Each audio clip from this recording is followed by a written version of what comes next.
سنة 2025 خلاص بتفنش والواحد عاش معاها لحظات كتيرة قذرة من عداوات ملهاش معنى لقصص تعبانة للحظات تفقع الواحد فعلا. سنة هتفضل محفورة كواحدة من أسوأ السنين في تاريخ المصارعة، بس هل ده معناه إن كلها وحشة؟ أكيد لأ، لأن على الرغم من كمية العبث اللي حصل فيها كان فيها كام حاجة كده بص عظيمة من الآخر، منها شوية ماتشات فعلا كانت جامدة أوي. وعلى عكس الفيديو اللي فات أنا جاي أكلمك عن أعظم وأجمد 10 ماتشات حصلت السنة دي في WWE، مباريات فعلا كانت قوية جدا وخلتنا نتحمس رغم اي عبث كان بيحصل حواليها. واكيد قبل ما ادخل على الفيديو لازم اشكركم بجد على دعمكم الكبير جدا ده، تعليقاتكم دي اقسم بالله بتفرحني جدا جدا بجد، شكرا ليكم. وبس ويلا بقى على افضل واعظم 10 ماتشات في 2025.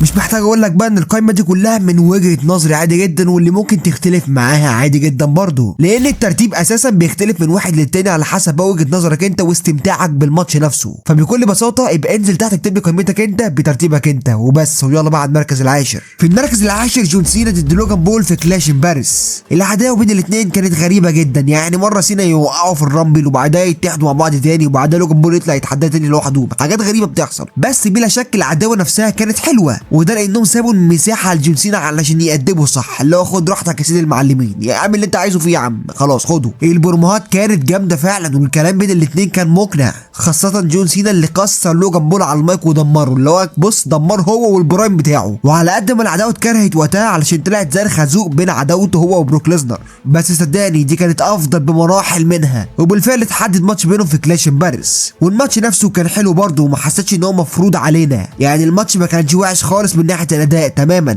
ويعتبر جون سينا هو اللي كان شايل الماتش بنسبه كبيره جدا، ولوجان بول برضه كان ماسك حته السرعه، وكانت الستايلز كلاش اللي عملها لقطه جامده جدا. وفي الاخر لوجان بول بيدي جون سينا بالقضيه، بس جون سينا قال له لا يا حبيبي ده انا جون سينا يالا مش اي حد، قام يديله واحد اي وبيثبته، وكسب جون سينا لاول مره نضيف في 2025، يعني ده اول ماتش يكسبه من ساعه لما قلب فيس. ماتش كان حلو بالنسبه لي من ناحيه البناء ومن ناحيه الماتش نفسه، ايوه كان فيه لقطات ممله بس لا الماتش بالنسبه لي كويس جدا. يعني انت لو شايف ده وحش هقول لك ده احسن الوحشين بكتير. كان ممكن احط بداله ماتش راندي اورتن وجون سينا، لكن الماتش ده كان عابث جدا جدا في النهايه فما رضيتش احطه بصراحه. فهو كان ماتش كويس جدا لكن مش افضل ماتش السنه دي وبس. ويلا بقى المركز التاسع. في المركز التاسع شيماس ضد روسيف في كلاش ان باريس برضه. روسيف من وقت ما رجع وهو متقمص دور الوحش، يعني بص اللي هو محدش قادر عليه، يدخل يدمر الكل عادي، تخصص اوتس، يعني هو في بدايته كان متخصص اوتس، يعني الواد الفت النت اللي محدش قادر عليه، فيدخل له مين بقى؟ المحارب شيماس. ده بقى ما بياكلش معاه الكلام ده، معلش ده واحد كان بيحارب مع درو ماكنتاير فانت مش هتيجي معاه. الاتنين نفخوا بعض، اللي هو الاتنين ما سابوش بعض في عرض الرو، اللي هو كل عرض رو بتشوف ماتش، كل عرض رو بتشوف هجوم، كل حاجه. الاتنين خلاص احنا مسكنا في بعض مش هنحل بعض، احنا بص خلاص هنفجروا بعض النهارده. واوعى يغرك ان شيماس لون ابيض، لا معلش ده واحد بص جايبها من تحت، جايبها من الشوارع.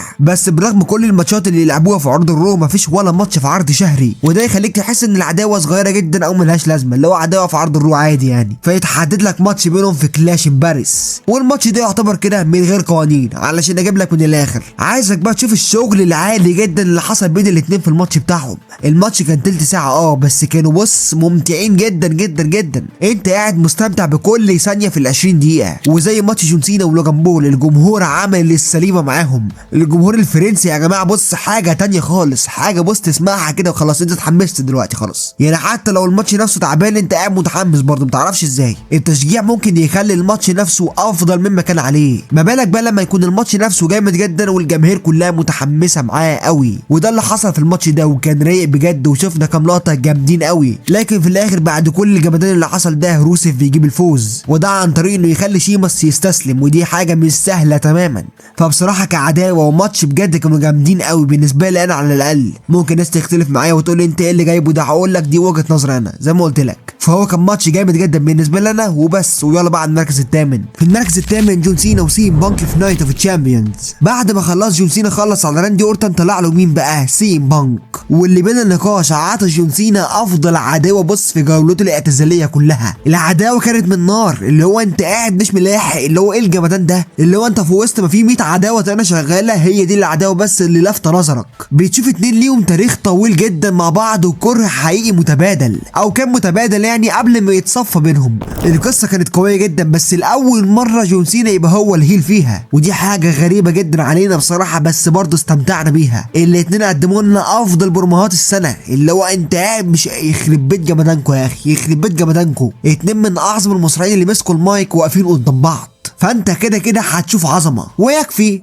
بس البايب بومب بتاع جون سينا، يكفي يعني اللي هو بيمسوا عليك كده، اللي هو احنا ما عملناش حاجه يعني. خد برومو كان جامد جدا، وبما ان جون سينا سرق سي ام بانك، فسي ام بانك يسرقه بعدها باسبوع ويدخل بشخصيته القديمه، داخل بشخصيه دكتور في ساجراميكس بتاعت جون سينا، بس هو مرهق شويه. العداوه فعلا كانت جامده جدا جدا، ومن اعظم عداوات السنه. علشان نوصل بقى للسعوديه في نايت اوف تشامبيونز، الماتش برضو بالنسبه لي كان حلو، لكن مش اجمد ماتش السنه دي. برضو نفس الموضوع، الماتش كان بالنسبه الاغلب لجون سينا، يعني جون سينا كان بيضرب كتير جدا في الماتش ده ومسيطر كتير جدا على سي ام بانك. وهنا بقى انا قلت خلاص بقى، خلاص سي ام بانك هيكسب بقى، معروفه يعني. لكن لا والله، جون سينا بيكسر القاعده دي وبيفضل يضرب في سي ام بانك عادي جدا، وما هموش اي تدخل من اللي حصل. انت عندك كميه ناس دخلت، انت عندك الفيجن كلهم دخلوا، اللي هو احلى مسا عليك. لكن جون سينا عرف يتصرف صح، يعني يضرب لك سيس، يرفع لك برونز سوريد ويفنشه لك فينش جامد جدا، اللي هو يخرب بيت كده يا جدع. انت عندك كام سنه يا عم على اللي انت بتعمله ده؟ في ايه يا عم؟ كل الحاجات دي ما كانتش فارقه مع جون سينا تماما، اللي هو الراجل بيتاقلم معاه عادي جدا وبيعرف يسيطر برضه، علشان في الاخر جون سينا يسرق الفوز وهو اللي يكسب وهو اللي يحتفظ باللقب بتاعه، اللي هو بقى ولا مع بعض. انا ماليش دعوه والله، انا خلاص كسبت، خدت اللي انا عايزه. الماتش كان حلو، وفعلا جون سينا كان شايل اغلب الماتش. وبالنسبه لي رغم ان الماتش ده مش اجمد ماتش السنه دي، لكن العداوه بجد رفعته جامد جدا، وده اللي خلينا احطه في القائمه دي في المركز ده. فبس كده، ويلا بقى على المركز السابع. في المركز السابع سيس رولانز وكودي رودز في كراون جول.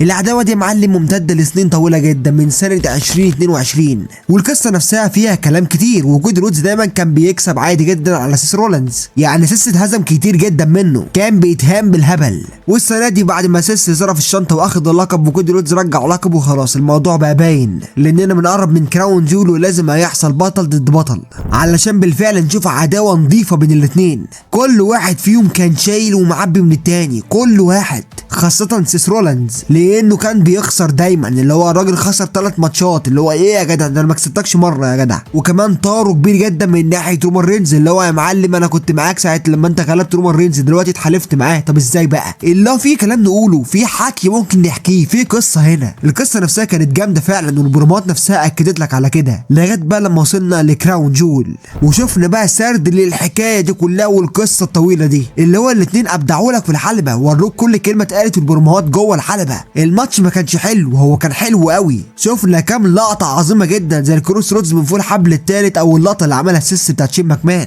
الماتش كان ممتع ويخطفك. ومش بس كده، الماتش في الاخر بيخلص بفوز سيس رولانز على كودي رودز لاول مره. العداوه كانت رايقه، والماتش فعلا كان جامد، وكل حاجه بجد كانت مظبوطه، الا بس الحركه اللي عملها سيس في الاخر وخلته يتصاب، اللي هو يا ريتك ما عملتها يا اخي. غير كده بقى الماتش كله تمام بالنسبه لي، من ناحيه البناء والقصه والبروموهات والاداء والستوري تيلينج وكله. فبالنسبه لي الماتش حلو، واهم من كده ان هو ممتع جدا. فبس، ويلا بقى على المركز السادس. في المركز السادس ماتش الفرق السداسي في سامر سلام.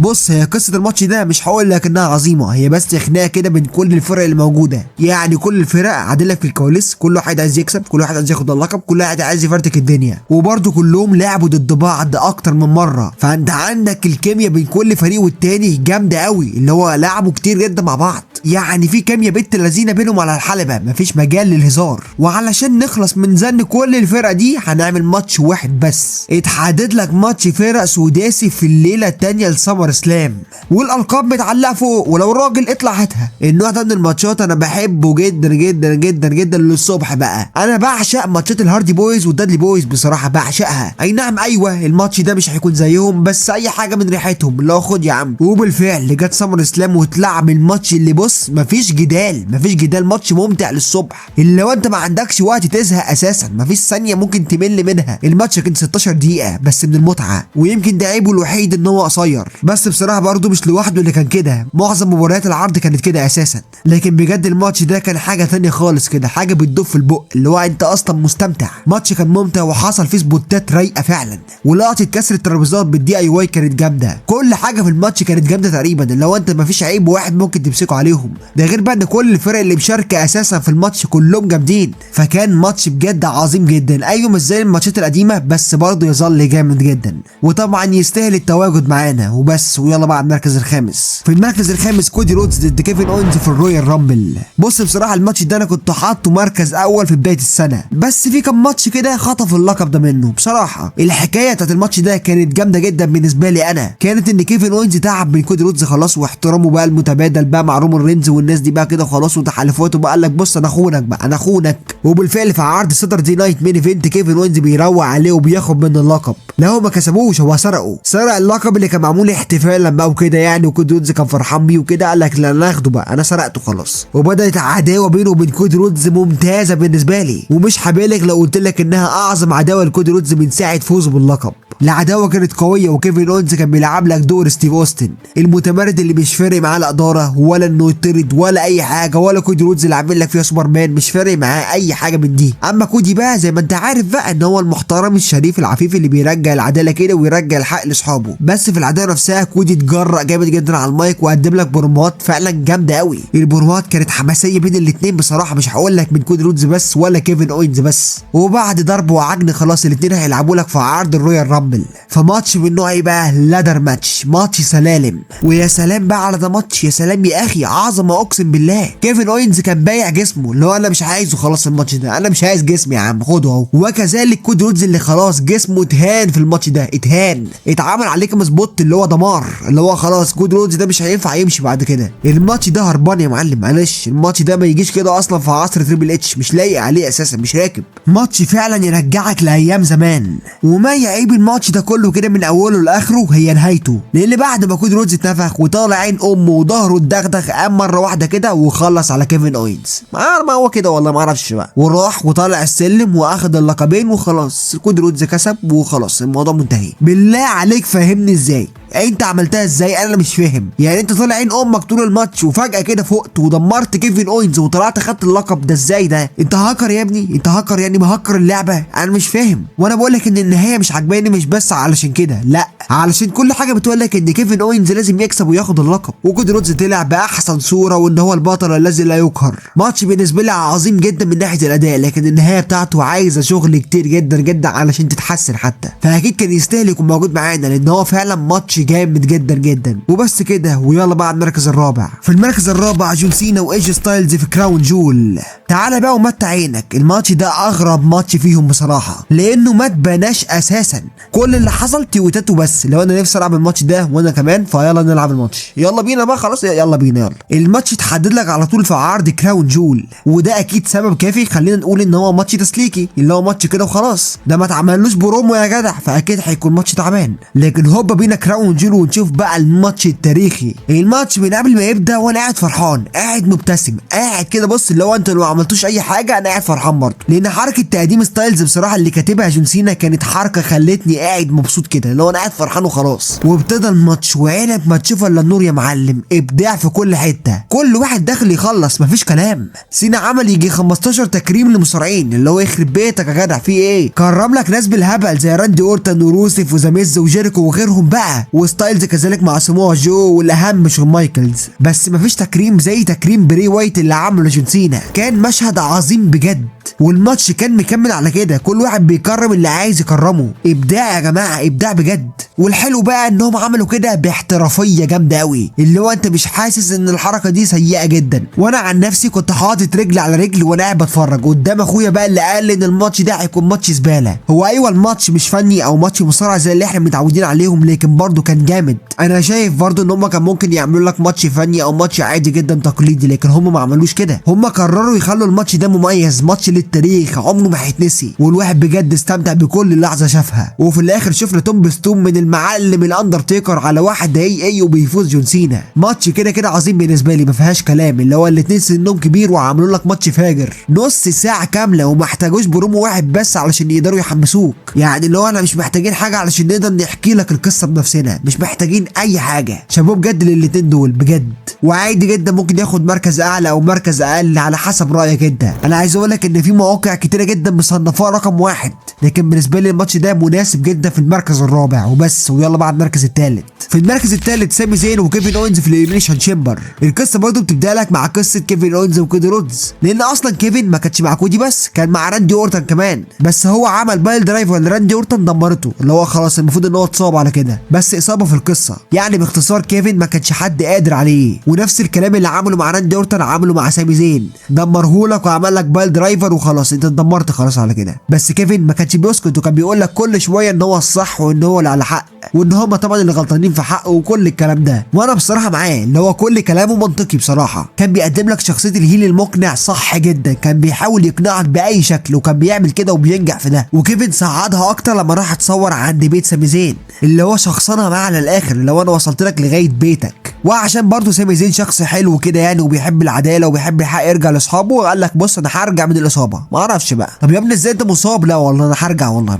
معلش انا عايز اعمل كده. والماتش نفسه تحدد لك ان هو ماتش من غير قوانين وماتش مش رسمي، اللي هو بص انا ماليش دعوه، اللي هو الشركه بترفع ايدها من اي حاجه هتحصل لسامي زين، احنا ما يخصناش. وبالفعل حصل واتلعب الماتش في الإليمينيشن شامبر، وكان ماتش جامد قوي، ماتش عالمي، ماتش بجد اللي هو تسقف له كده، اسلحه وكراسي وترابيزات وخروج عند الجماهير وكل حاجه نفسك فيها. الماتش ده ما حرمناش من اي حاجه، نص ساعه من الجمدان، استمتاع بجد، الاتنين فاهمين بعض وعارفين كل حاجه عن بعض، وتاريخهم الطويل ده كله كان مشارك في الماتش، عارفين ان احنا عايزين نشوف ماتش جامد، ماتش عنيف، ماتش يحمسك، والاتنين قدروا بكل بساطه يعملوا كده. انا كنت قاعد مستمتع بكل ثانيه وكل لحظه في الماتش ده، لان الاتنين مش بس فاهمين بعض، الاتنين عارفين كل حاجه عن بعض. ماتش بجد قدر ان هو يمتعنا، وكسب في الاخر كيفن اوينز بعد ماتش بجد كان رايق. وبعد الماتش بيرجع راندي اورتن علشان يكمل قصته معاه. انا بصراحه بحب الماتش ده جدا جدا، ويمكن فضلته على ماتش كيفن وكودي، لان ماتش كيفن وكودي نهايته كانت عبثيه بصراحه بالنسبه لي، او مش عبثيه بس مخيبه للامال بشكل كبير جدا. كل حاجه بجد كانت رايقه من حيث العداوه ومن حيث الاداء، من حيث النهايه اللي هي فوز كيفن اوينز مثلا ورجوع راندي اورتن بعدها كمان. فبصراحه بالنسبه لي انا ومن وجهه نظري انا يستاهل المركز بتاعه بالنسبه لي انا. فبس كده، ويلا بقى المركز الثاني. في المركز الثاني رومان رينز وسي ام بانك وسيس رولينز في الريسل مانيا 41.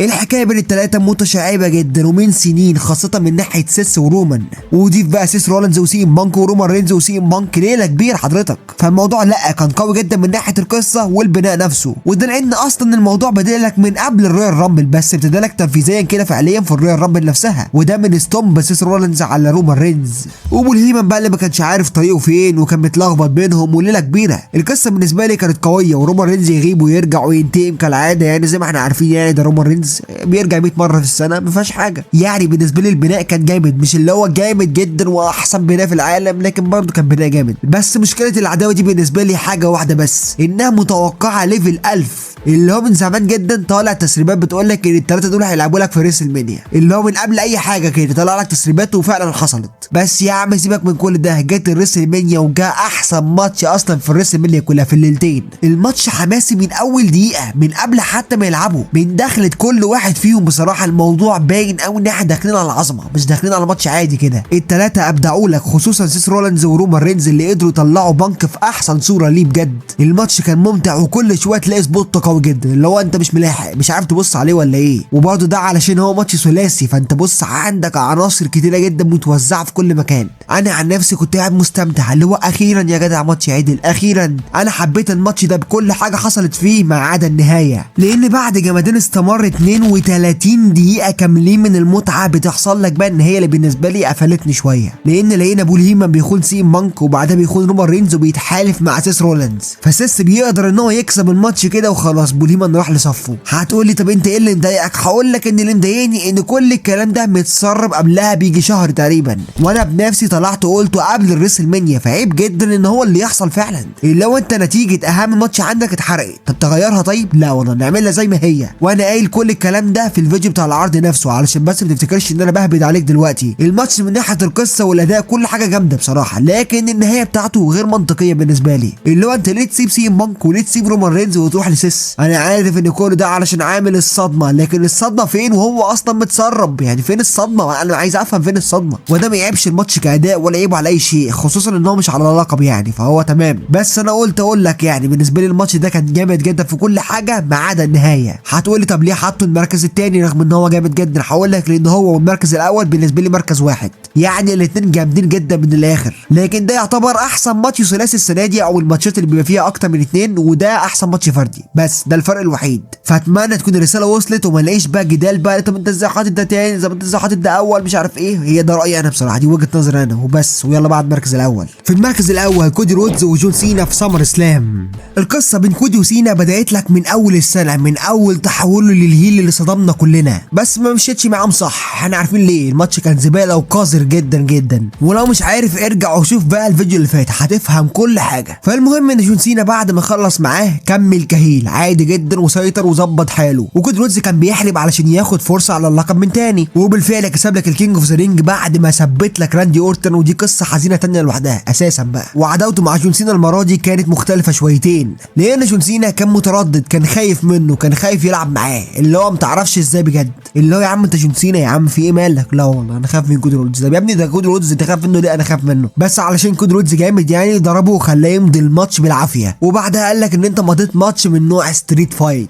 فجون سينا يطلع بعد كده ويقول لك ان هو كان غلط، وانه كان ماشي ورا كلام شويه كلاب خانوه سابوه خلاص وهو غلطان في كده وكل الكلام ده. من الاخر يعني رجع فيس من الاخر، صح انها بطريقه عبثيه جدا وغير منطقيه، بس احسن من ان هو كان كمل كهيل بدون اي سبب وبدون اي قصه. وكودي رودز حارب برضه، وبص عمال يحرب الواد ده، عمال يحرب، وقال له انا عايز افضل نسخه منك. فجون سينا قال له ماشي يعني هديها لك يا عم، مش انت عايز تاخدها هديك يا عم، علشان فعلا يجي الماتش واللي ابهرنا كلنا، لان الاثنين من اول ثانيه مفيش نقطه ملل واحده، مفيش اي راحه، وده صدمني شخصيا لان احنا متعودين على جون سينا انه بيتضرب ضربه وبينام، ده ما حصلش. سينا كان رايق جدا في الماتش ده، اللي هو راجل جاي يخلص، الراجل جاي يلعب احسن ماتش في جولته كلها. يعني انا عايز اقول لك ان الاداء ده ما عملوش جون سينا من اكتر من 10 سنين، انت فاهم. وكودي رودز برده كان رايق جدا وكان عامل ماتش ممتاز، بس كودي ده العادي بتاعه، ابداع في الحلبه، لكن سينا ده كان جديد علينا خالص. واوعى تفتكر ان الماتش كان كوتي كوتي يعني كده وخلاص، الماتش كان عنيف جدا وكان حلو فعلا، اللي هو سينا اتضرب كام ضربه صعبين، اللي هو صعبين على اي حد. فان هو واحد عنده 48 سنه وفي نص جولته يلعب ماتش زي ده، دي حاجه مبهره. روق على كودي رودز بجميع انواع الاي اللي هو كلها، اللي هو على الترابيزه ماشي، على الارض ماشي، في الحلبه ماشي، من فوق الزاويه ماشي، اي حاجه يا معلم. وشفنا في الاخر 3 كروس رودز من كودي رودز وخلاص قلنا جون سينا خسر، لكن كلنا بنتصدم بعدها لما جون سينا بيفك التثبيته. انا نطيت من مكاني، اللي هو رومان رينز خسر بيها، بروك ليزنر خسر بيها، اساس رولينز خسر بيها، وجون سينا ما خسرش بيها. اول مره السوبر كروس رودز تتفك اساسا، وكمل بعدها جون سينا عادي جدا وسيطر والدنيا جميله. وكل ده ومفيش اي اثار تعب على الاثنين ماسكين الماتش، بص اللي هو جمدان. وبعد 37 دقيقه من المتعه كسب كودي رودز واخد اللقب من جون سينا. انت سمعت حاجه صح؟ 37 دقيقه في ماتش فردي بين واحد عنده 40 سنه والتاني 48 سنه وهيعتزل السنه دي. انا عايز حد يقول لنا ازاي جون سينا قدر يعمل كده، انا مش عارف. 37 دقيقه يا فاجر، 37 دقيقه. وعارف ان في ناس كتيره جدا هتختلف وتقول لي بس لا يا عم في ماتشات احسن، انت بتطبل لجون سينا، انت بتعرف تعمل ايه. هقول لك يا عم ده رايي انا بصراحه شايف الماتش ده احسن ماتش فردي السنه دي، وزي ما قلت لك هو ما يزيدش كتير جدا عن الماتش اللي فات، الماتش الثلاثي. هما الاثنين بالنسبه لي في مركز واحد. وحاجه بسيطه بس كده، الفيديو ده متسجل قبل طبعا عرض ساتردي نايت مين ايفنت، وبرضه احنا متوقعين ان مش هيحصل فيه الحاجه الجامده جدا اللي تدخله قايمه زي دي. وبس دول بالنسبه لي اعظم واقوى 10 ماتشات حصلت السنه دي في الدبليو دبليو اي، ومباريات بالنسبه لي جامده جدا وتحمست بجد وانا بشوفها. وده لان بجد السنه دي كانت مليانه عبث في كل حته، فاننا نشوف ماتشات جامده جدا دي كانت حاجه نادره قوي. ودي قيمتي باختياراتي انا اللي بجد متعوني جدا. لو وصلت بالك هنا اكيد طبعا اشترك في القناه واعمل لك اكيد. وبس يا عزيزي المشاهد، سلام.